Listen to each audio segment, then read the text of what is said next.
Bonjour, qui êtes-vous? Je suis Estelle Comte, je suis la directrice de l'écomusée de la Bresse bourguignonne. Et qu'est-ce que la Bresse selon vous?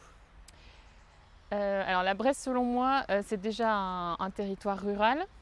Et c'est vrai que j'ai tendance à le comparer à d'autres territoires ruraux que j'ai pu connaître, et notamment le dernier, qui est le nord de la Lorraine.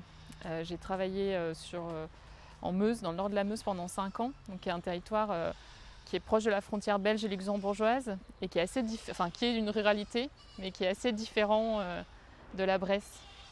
Et la différence que je retrouve ici principalement, c'est que déjà je trouve que c'est un territoire où il y a beaucoup de... La présence de l'histoire et du patrimoine est assez marquée. Les longères bressanes, le fait qu'il y ait encore des Bressans qui parlent patois. Je suis aussi très impressionnée par le nombre d'associations qui défendent à la fois le patrimoine culturel, le patrimoine naturel, les arts du spectacle.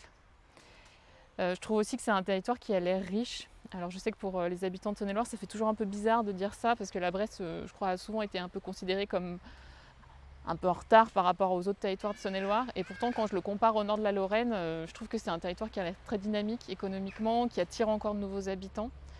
Et j'ai un peu l'impression qu'il y a une des grandes particularités de la Bresse, c'est justement un peu ce retard sur la modernité qu'elle a eu à la fin du XXe siècle.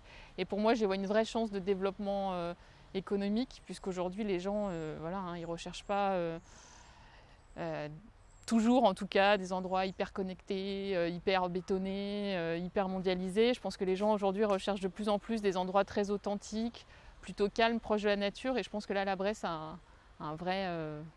un vrai atout à jouer. C'est pour ça que je suis assez optimiste sur l'avenir de ce territoire. Eh bien très bien, et je vais vous poser une dernière question. Est-ce qu'il fait bon vivre en Bresse?